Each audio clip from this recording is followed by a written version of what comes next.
Hey, if you're someone who can't resist stories about love, betrayal, and devastating choices, you're in the right place. Don't forget to subscribe and join this little family of stories. Let's begin. I never imagined I'd be the kind of person who betrays someone I love.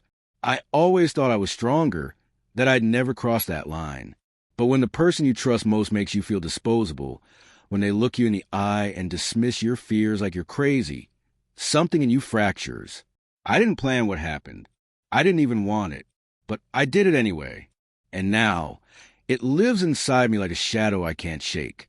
Jacob and I had been together for 6 years. We were college sweethearts who moved in together after graduation. From the outside, we probably looked like a picture-perfect couple.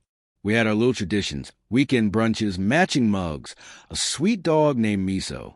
Everything looked permanent, like the kind of life people post about with captions like, "My forever." And I believed it. I really did. But about a year before it all fell apart, something shifted. Jacob got a new job in marketing. At first, I was proud. He was driven, motivated, finally getting recognition for his work. But then the hours stretched longer. The trips piled up. The gym became non-negotiable. And the worst part? His phone. Always on silent. Always face down. The password changed. The distance between us grew louder than words. That gut feeling, when you know something's wrong, but you can't prove it, it consumed me.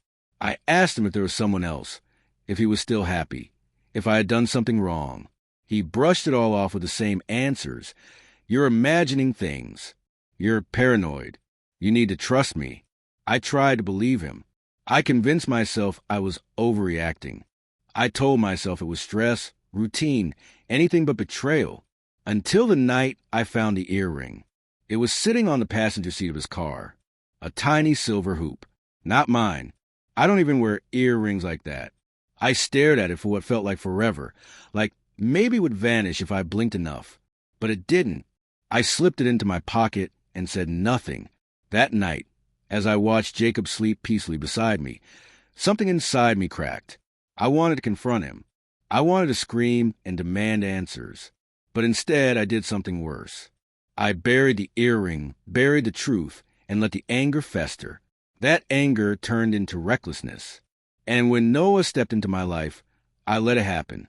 Noah worked down the hall in my office. A graphic designer I'd only shared small talk with before. Coffee breaks, elevator laughs, the occasional DM about work. He was warm, funny, and unlike Jacob, he seemed to notice me. After finding that earring, I stopped keeping him at arm's length. I started replying with more than one word. I leaned into the attention. I wore lipstick again. I let myself be seen. One Friday, he asked if I wanted to grab a drink. I should have said no.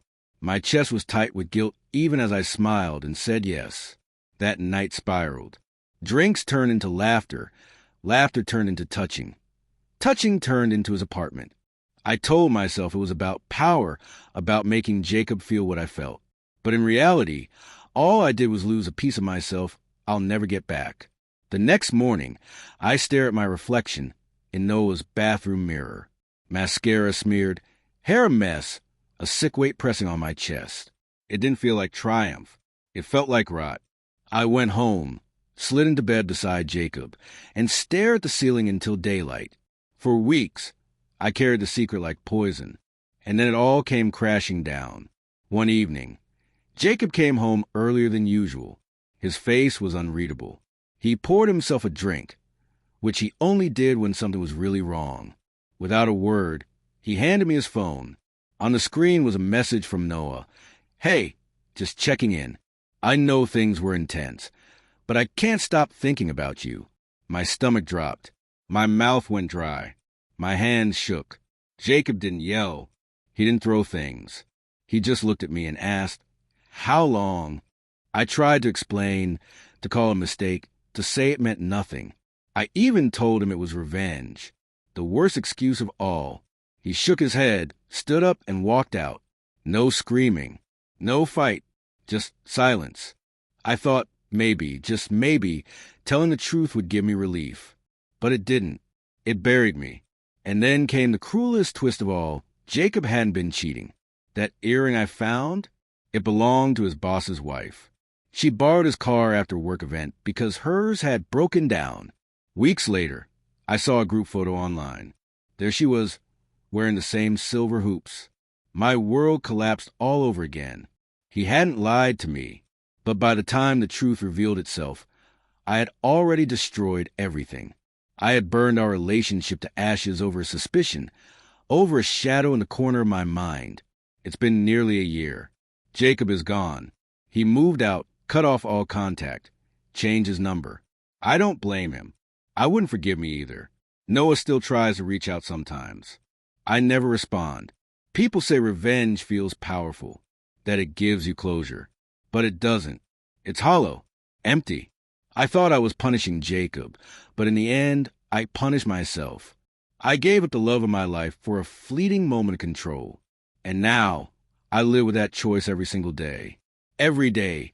I wish I had just asked one more question before I let my pain destroy everything that mattered.